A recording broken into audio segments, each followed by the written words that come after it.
문재인 대통령이 경제 보복 조치를 감행한 일본을 향해 경고 메시지를 보냈습니다. 우리나라는 국민의 힘으로 위기를 극복할 것이고 결국엔 일본 경제에 더 큰 피해가 갈 것이라고 밝혔습니다. 네, 이번엔 청와대에 나가 있는 취재기자 연결합니다. 강민경 기자. 네, 청와대입니다. 문재인 대통령이 다시 한번 일본의 수출 제한 조치에 대해서 유감의 뜻을 표명했습니다. 조금 전에 청와대에서 열린 수석 보좌관 회의에서였는데요. 문 대통령은 일본의 경제 보복이 징용자 판결에 대한 정치 보복이라는 점을 지적하면서 과거사 문제를 경제와 연계시키는 건 양국 관계 발전의 역사에 역행하는 대단히 현명하지 못한 처사라고 규정했습니다. 문 대통령은 또 일본이 전략물자 밀반출 문제를 꺼내든 데 대해서도 강한 어조로 비판했습니다. 일본이 징용자 판결에 대한 불만으로 수출 제한 조치를 취했다가 국제사회의 지지를 얻지 못하자 전략물자 밀반출 때문이라고 말을 바꿨다는 겁니다. 문 대통령은 일본이 대북제재 위반 의혹을 언급한 것 자체가 유엔 안보리 결의를 준수하고 있는 우리 정부에 대한 중대한 도전이라고 목소리를 높였습니다. 특히 문 대통령은 논란의 과정에서 오히려 일본의 수출 통제에 문제가 있었다는 사실이 드러났다는 점도 거론했습니다. 그러면서 더 이상 두 나라가 소모적인 논쟁을 할 필요가 없으니 일본이 문제 제기를 철회할 생각이 없다면 이미 우리 정부가 제안한 대로 양국이 함께 국제기구의 검증을 받자고 말했습니다.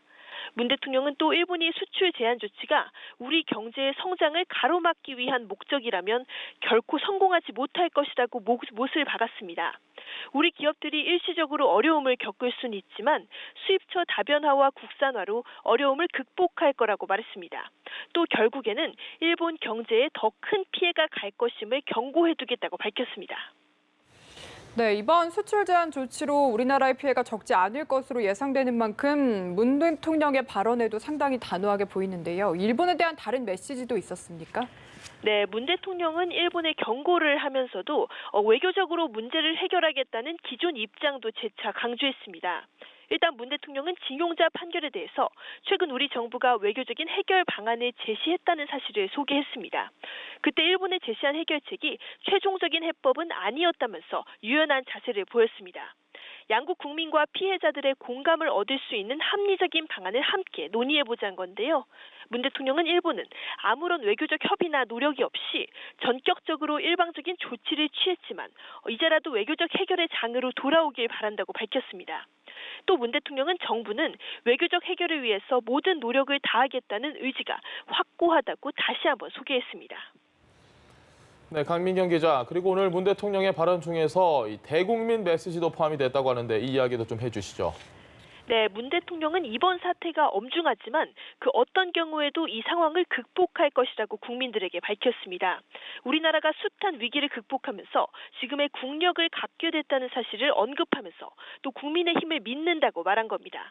문 대통령은 우리는 지금보다 더 어려운 도전도 이겨냈다면서 오늘의 대한민국을 이루는 과정에서 정부는 변함없이 국민의 힘을 믿고 엄중한 상황을 헤쳐나갈 거라고 강조했습니다.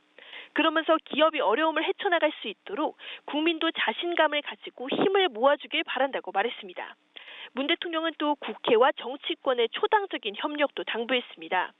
지금 정치권이 협력을 서둘러준다면 정부와 기업이 엄중한 상황을 극복하는 데 가장 큰 힘이 될 것이라고 밝혔습니다.